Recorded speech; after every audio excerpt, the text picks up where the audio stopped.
All right. Good morning, everyone. Thank you so much for joining us today for our virtual talk. We just have a couple of housekeeping things before we get started. We ask that you keep yourself muted throughout the presentation. And if you have any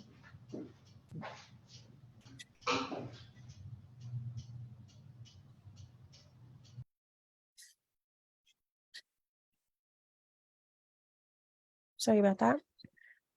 If you have any questions, please feel free to type them into the chat at the bottom of your screen. And our speaker will be happy to address any questions or comments at the end of the program. If you're joining us over Facebook Live, we welcome you as well. Our Facebook audience can also ask questions using the comment section on Facebook, and we'll be monitoring those comments and answering questions at the end of the program as well. Please note that this talk is being recorded and streamed live and will be posted to our social media channels once the talk is over. If you would like to rewatch this talk or previous virtual talks, please check out our Facebook page. And I'm excited to introduce our speaker today, Miss Eleanor, who's a docent with the Timken, and she's going to give an amazing lecture today. So I'll hand it on over to Eleanor. Thanks, Tiffany. Well, I hope folks agree it's at least interesting. Good day and welcome to today's virtual tour of the Timken. My name's Eleanor, and today I'll be talking with you on the topic of Bruegel's Peasants. Pieter Bruegel the Elder became known, you might know, as Peasant Bruegel, owing to one of the main features of his work, which was the centrality of the Dutch peasantry.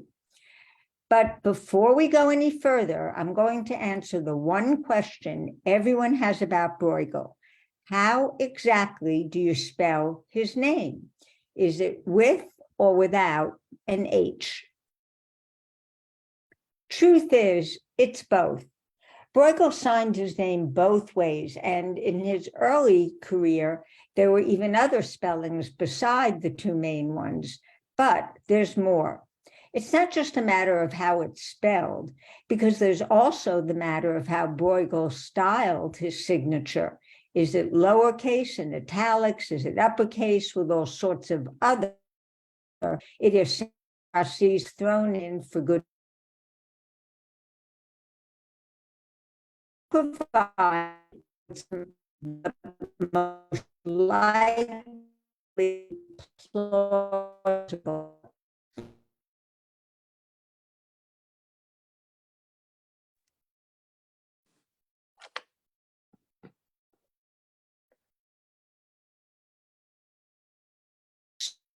1559, he decided to adopt with greater consistency than before the now more familiar form that you see at the bottom of the screen, where the U looks like a V and it's capitalized, and the V and the E are in ligature, and the H is now eliminated.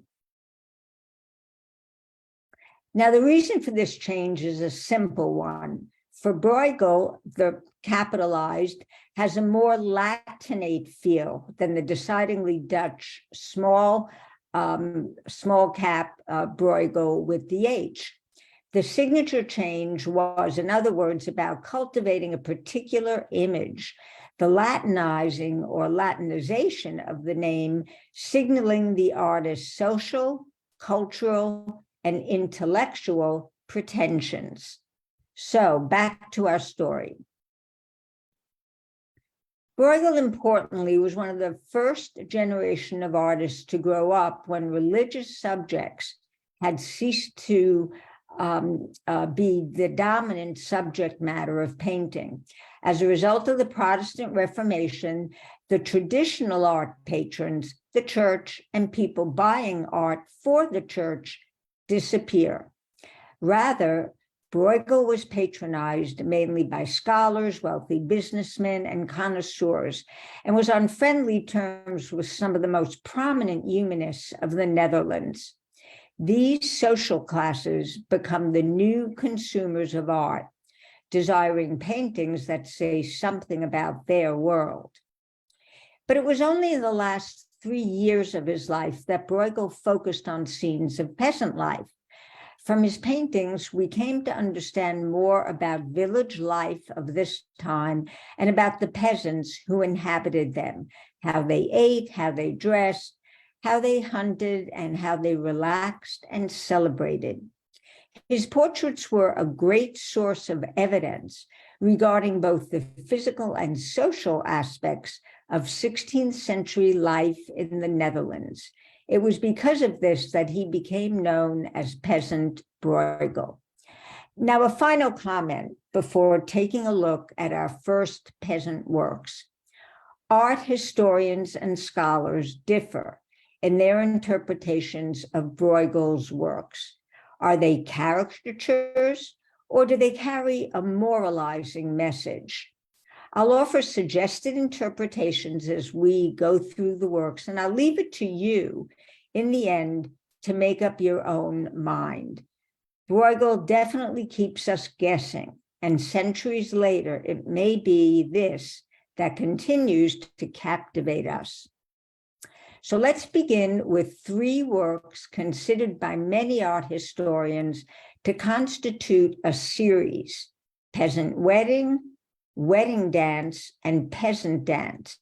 They were all done during the last 3 years of his life, from 1566 to 1569. So let's start by seeing what Bruegel has to say about a typical 16th century peasant wedding. The wedding banquet is shown taking place in a barn in autumn, with huge walls of hay stored in the background. In front of the hay is a long table with the wedding party. The furnishings are a parody of a rich landowner's hall. In place of a finely woven tapestry, an old blanket hangs from the wall behind the bride. The wooden tables and chairs are roughly fashioned, while an old door has been taken off its hinges to serve as a banqueting tray. The main foods on offer appear to be bread, porridge, and soup. On the yellow back wall, really the neatly trimmed bales of hay, hang the cross sheaves of grain secured by a rake, a common sign of autumn harvest celebrations and fertility. Clearly, the harvest has been good. The painting is dominated by the consumption of food and drink. Almost every guest seems to be focused on eating. Even one of the bagpipe players shares an anticipation in the direction of the food servers. Certainly, no one appears to be interested in the spiritual nature of the occasion. If we follow the figure at the end of the table, who's passing the dishes to the wedding guests, we're led to the true protagonist, the bride. She sits quietly, not conversing with anyone, but smiling faintly, her cheeks flushed, her eyes half closed, and her hands clasped demurely before her on the table. Instead of the hat that everyone else in the painting is wearing, she wears a simple wedding tiara, interleaved with flowers, suggesting virginity.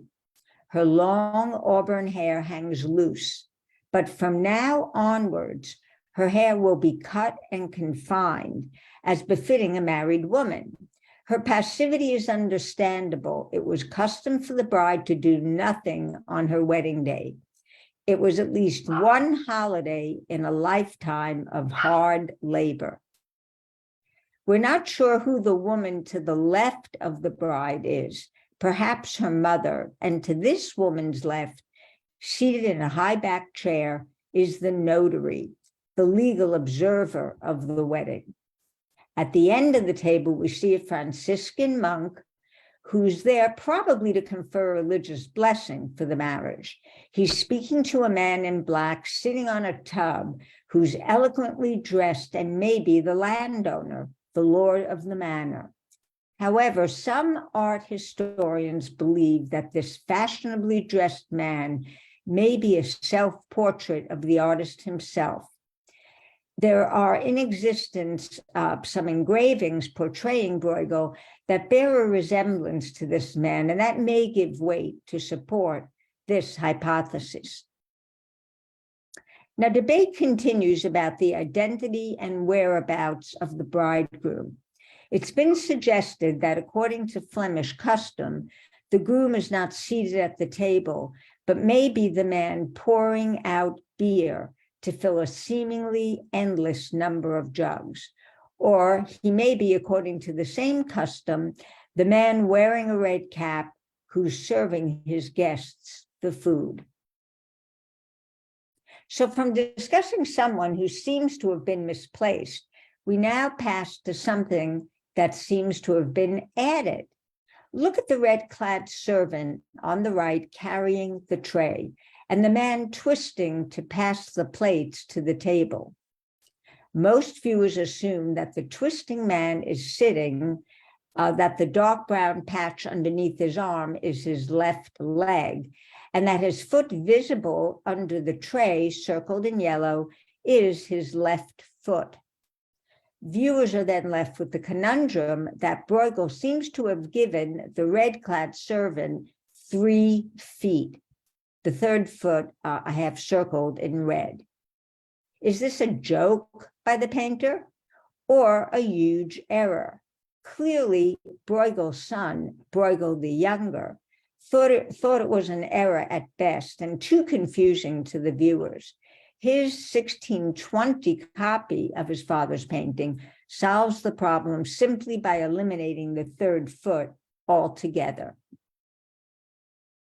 In the left foreground, a child is shown sucking its finger, a traditional symbol of hunger. This may have been a veiled reference to a famine, which had occurred recently in Flanders.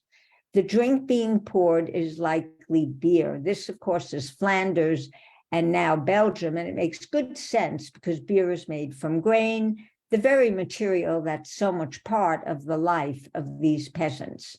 They're growing it, harvesting it, and here they're participating in a wedding taking place on the thrashing floor. So the guests are done eating and now want to dance, which brings us to the second of our peasant works. We're now ready to take a look at the wedding party dance. This work is at the Detroit Institute of the Arts, and it has an interesting provenance. It was acquired by the museum in 1930, when the director at the time was on an annual tour of Europe with museum patrons, and in the back hallway of a stately English home, he came across a painting which, through the dirt and varnish, he immediately recognized as the original of the wedding dance, of which there were many different copies. He was so sure of his find that he called the Arts Commission in Detroit and asked for permission to buy the painting right there on the spot.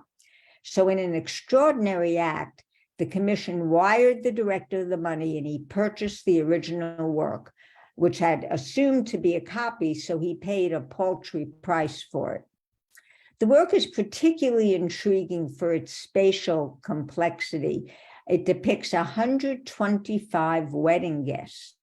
The feast is completed and the guests are now out in the open dancing. To show this massive, wonderful humanity, Bruegel takes a bird's eye view so that he can get as many people in as possible, rather than being at ground level. The front of the picture is defined by an abandon of humans dancing with no regard whatsoever for the solemn aspects of a wedding. The sin of lust is at issue. Any number of elements in the work, from the salacious bagpipes on the right and the frank cod pieces to the kissing couple, and in fact to the entire theme of the dance, either have or could be adduced to make this point. The unrestrained enjoyment of life, the energy, the dancing, the music, and sexual freedom are all a clear statement of resistance to the political and religious control of the Dutch people to the Spanish at this time. Dancing was tabooed at the time by the authorities and the church, and the painting can be seen as both a critique and common depiction of a stereotypical, oversexed, overindulgent peasant class of the times. Although a modern audience might see this panel primarily as a genre painting, Bruegel's contemporaries would have noted its moralizing overtones. Frenzied dance and lustful behavior could lead to sin and damnation. At the picture's center, we see the joined hands of the bride and groom dancing in the open air. Dressed in black with her red hair loose, the bride is the only woman without a white headscarf and the working women's apron. Note that white dresses only became fashionable in the 19th century. The bride's mother and groom's mother are sitting at a table in the far right back. Notice the lone man in the extreme right foreground wearing a black cap, looking down with a very slight smile on his face. Because he's alone, some scholars say that this is in fact Bruegel himself, looking at the world in a sort of wry attitude. This is the favored position, but there's also a lone man in a red cap on the left leaning against a tree, and no one has identified him. Bruegel celebrated the deep-seated traditions of Dutch culture in this work, highlighting the threat by Catholic Spain's King Philip II. This very worldly picture would have been frowned upon by the church, as it disapproved, as we said, of dancing and any obvious sensuality and joy in life. We're now ready to take a look at the last in Bruegel's series of 3 scenes of peasant life, and this is called the Peasant Dance from 1568. A trivia alert, this painting was looted by Napoleon Bonaparte and brought to Paris in 1808, being returned to Vienna in 1815.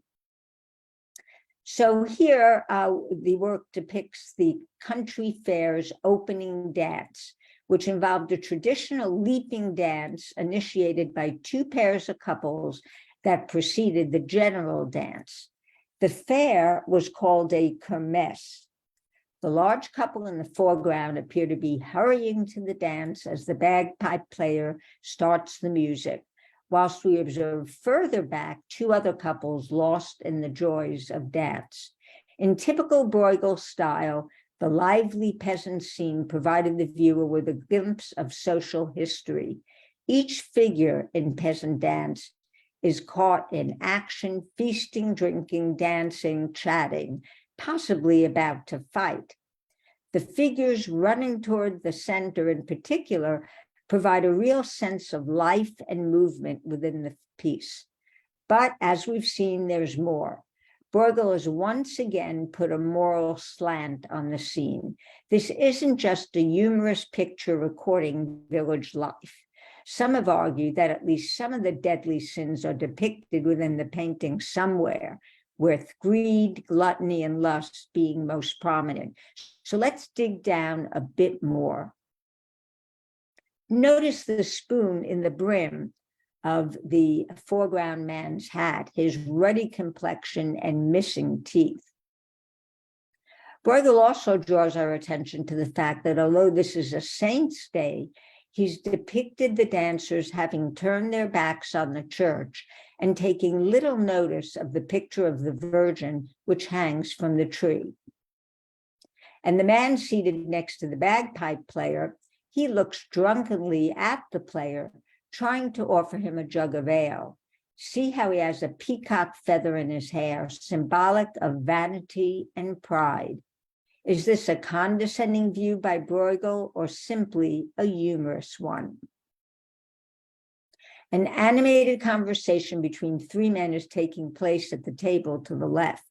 One of them stretches out his hand to another on the extreme left, but probably due to an excess of alcohol, he knocks his neighbor in the face.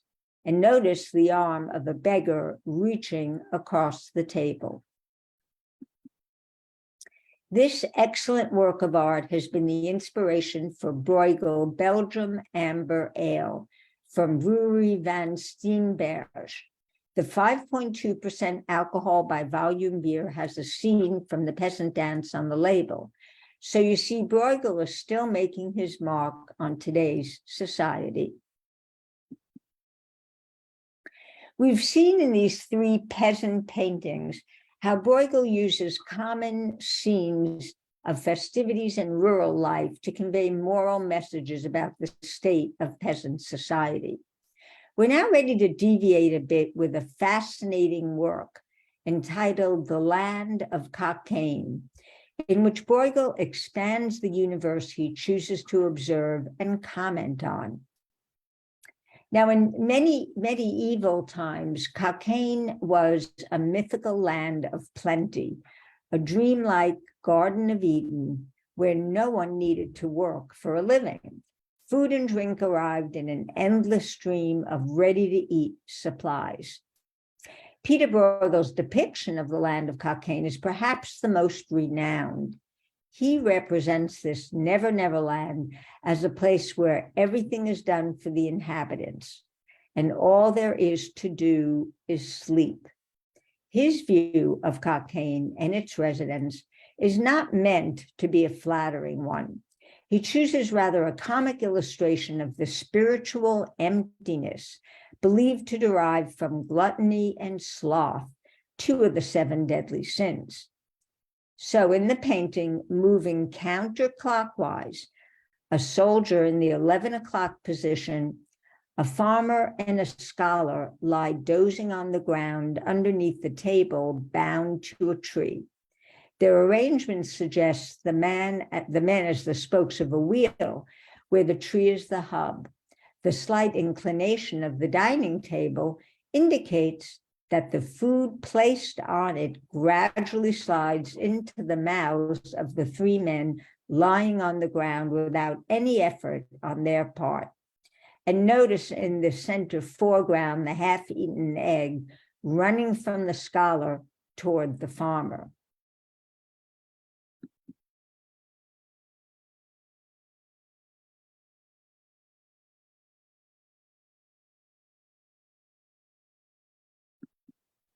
Okay, on a closer look, we see the soldier in red with his armor and lance at his feet.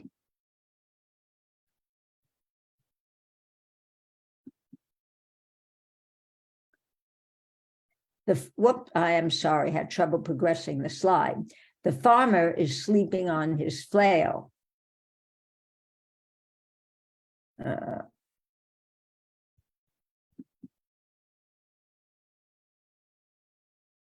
And the scholar lying on the ground, all with obviously bulging bellies. Only the scholar, identified by his fur-lined coat and the inkwell attached to his belt, still seems to ponder near the closed book, but his arms crossed under his head and the writing underneath him next to the book indicate he won't put his thoughts on paper. These workers have no need for their tools. Instead, they lie almost stupefied. Now, moving a moment to the upper right quadrant, a man still with a spoon in his hand is crawling out of a sticky mass. The path to this paradise is arduous, as you first have to fight your way through a mountain of viscous mush. Having eaten his way through it, he reaches for the bent branch of a tree in order to lower himself into Cockaigne. A ready-to-eat goose lies upon a silver platter. A roasted pig runs with a knife already stuck in its appetizing rind. And a cactus-like tree consists of flat cakes. All the delicacies shown emphasize the idea of availability at all times. On the left, a knight emerges from a lean-to whose roof is covered in dishes of pie and pastry, with an open mouth waiting for a roasted pigeon to fly in. The pigeon was accidentally removed during restoration work, and had to be brought back. Now, one art historian has argued that the painting is a political satire directed at the participants in the first stages of the Dutch revolt, which was from 1568 to 1648, where the roasted fowl represents the humiliation and failure of the nobleman who would otherwise form the fourth spoke of the wheel. So the failure of the nobleman in his leadership of the Netherlands, and the overall scene depicts the complacency of the Netherlandish people, too content with their abundance to take the risks that would bring about significant religious and political change. Clearly, it shows a breakdown in societal classes, as the three figures wouldn't have moved within the same circle. I think we're now ready for a bit of a challenge, not that this one wasn't, which we'll encounter with Bruegel's work known as The Beggars, or The Cripples, from 1568. It's a small but powerful painting, which has continued to puzzle art historians to this day. I must say, I was not familiar with this work, and I trust many of you have not been also. So let's take a look. The Beggars or the Cripples is, as I said, small but powerful work, and it's perplexing in its ambiguous meaning. At first glance, the beggars seem to have an air of madness. They throng the sunlit courtyard of a hospital built of red brick, and they're about to disperse to begin their begging. A woman in the background clutches her begging bowl. One of the figures wears bells around his stump like a jester. The fact that the figures are depicted besides a wall which opens out to a view of the countryside may reflect their position on the fringe of society. Many theories have been put forward to explain Bruegel's image, but none have really been fully proven. Why are these beggars so grouped? Why are they so curiously dressed?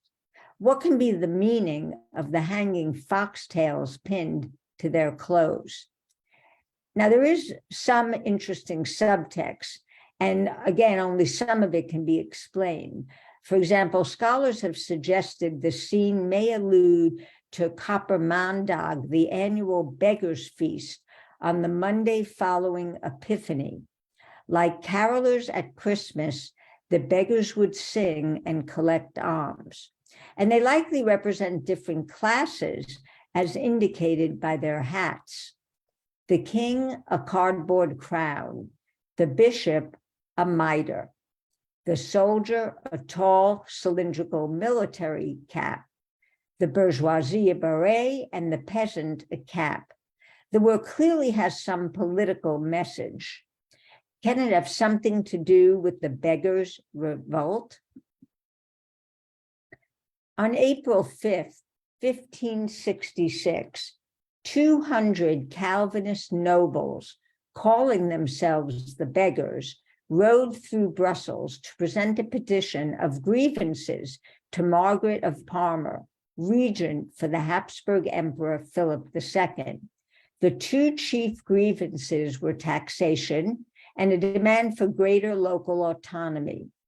Some scholars have supposed the foxtails to be a symbol of these lords who revolted against the Spanish occupation. They were called the Jeux. Is Bruegel announcing his sympathy for the beggars? Do the lowly cripples representing different classes represent some sort of ailing society about to be upturned? Bruegel is likely satirizing the contemporary political situation. Nonetheless, is he obliquely mocking the disabled by suggesting the social classes are as foolish as cripples? Though the full meaning of this work may be lost, the composition itself continues to mesmerize us. We'll wrap up today's tour with Bruegel's proverb painting, a classic amalgamation of literature and art. Bruegel's intense imagination of the moral and spiritual ideas of his time gives the work its timeless validity. As we've seen in all our works today, his intent was not just to illustrate the Proverbs, but to unmask human folly and the dangers of folly which lead to sin. The Netherlandish Proverbs, dating from 1559, has been known by many different titles over the centuries. Originally named the upside-down world, it's also been known as the Dutch Proverbs, the blue cloak, and the topsy-turvy world, and you'll find out where those names came up shortly. The picture brings together over 100 proverbs and idioms that are identified in the English language, some of which are still in popular use. It depicts their figurative representations in a comprehensive spatial setting that's as real as the people's behavior. The individual scenes are played out side by side without being directly dependent on each other. A village near the sea provides a spacious stage for the apparently everyday tasks of its inhabitants. The background for all the varied activity is made up of a farmhouse, dilapidated huts, a stone bridge with pillory and tower, the village square at the center of the activity, and a farmstead among cornfields near the wood. In the distance is the open sea, shining in the sun of a late summer's day. Excuse me. The proverbs are hidden in the landscape that's sometimes grotesque, but highly imaginative. The upside-down world, remember one of the names, is depicted in the upper left by the globe standing on its head. We live in a world in which nothing is as it should be. World is turned upside down when nothing is in place and happens exactly the opposite way. The wise sayings are evidence of man's folly and sinfulness in a crazy world that's turned away from God. Also in the upper left, to lead each other by the nose is to fool each other. The blue cloak, the painting's original title, is featured in the center of the piece. The wife puts the blue cloak on her husband, meaning she's cheating on her partner. To confess to the devil in the middle of the work means to share secrets with our foes. To tie a flaxen beard to the face of Christ, which is in the lower right, is to hide your sins under the name of religion and God. To be unable to see the sunshine on the water, which is in the middle of the work, is to be jealous of others' success. To be a pillar biter in the lower left is to perform sins under the cover of religion. In other words, to be a hypocrite. To play on the pillory in the upper middle is to attract attention to one's shameful and foolish acts. And to bang your head against a brick wall, lower left, is to try to achieve the impossible. I think we've all done this one and used this saying. This proverb painting is a classic amalgamation of literature and art. Bruegel's intense imagination of the moral and spiritual ideas of his time gives the work its timeless validity. Our tour has now come to a close, and I think you'll agree that Bruegel was a unique and visionary painter, offering us vivid depictions of the people and society of his time. And, you know, his works do continue to enthrall and excite us to this day as they challenge us to consider the context in which they were created and their meaning to us today. And of course, I welcome any questions and comments. Thank you.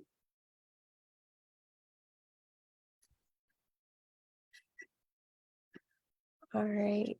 Thank you so much, Eleanor. That was really fascinating. And we'll open the floor. If anybody has any questions, feel free again to put them in the chat, or you can go ahead and unmute yourself. Thank you, everyone. That was, thank you. Thank you. I see a comment, is it possible to receive a recorded copy? And I know that this has been recorded and will be posted in the Timken Facebook. Is that correct, Tiffany? Yes, it is. Right.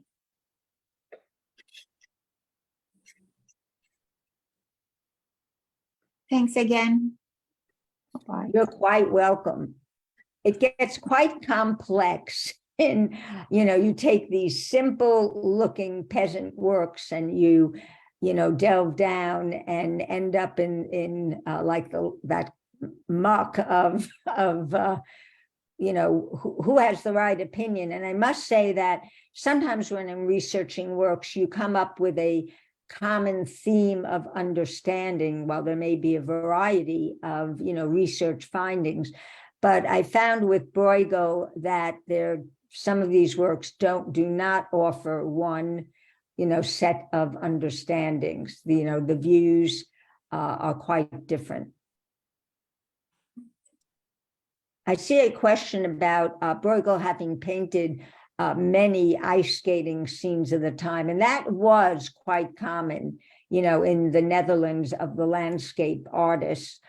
And Bruegel did landscapes. In fact, those of you who have visited the museum have seen our wonderful landscape work, the Parable of the Sower, which is a small work done in the mid-1500s by Bruegel, a wonderful landscape. But of course, ice skating, as we all know, was so common in the Netherlands. It was the winter sport. So certainly doing scenes of ice skating was quite common at the time.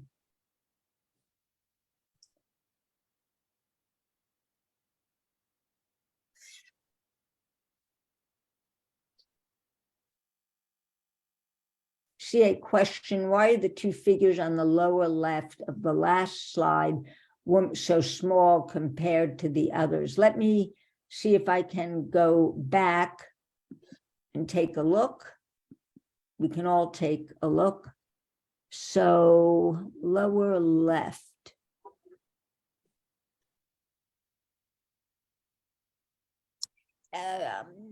Are you talking about the woman and the child like in the basket? Next to, kind of to the left of the man banging his head against the wall? On the last slide, it looks like. Prior to this one? No, no, the very last slide is. Oh. Yeah. This one? Mm-hmm. Oh, okay, sorry. Let me focus. Give me one moment.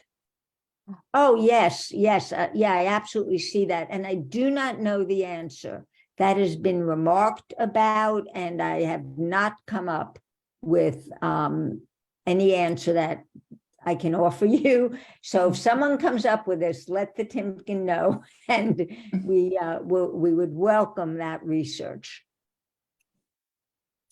Some of his, it might have been just a relative showing, because the woman is, the woman and the children are both relatively small, in the work. So the children had to be made relatively smaller than the woman. Why the woman is so disproportionately, why all three of them relative to the peasant, perhaps to show the gluttony, of the bagpipe worker and the peasant. The peasants are big, and husky and all large. Those are some thoughts, but don't really know the answer. Good question. Thank you. Mm-hmm.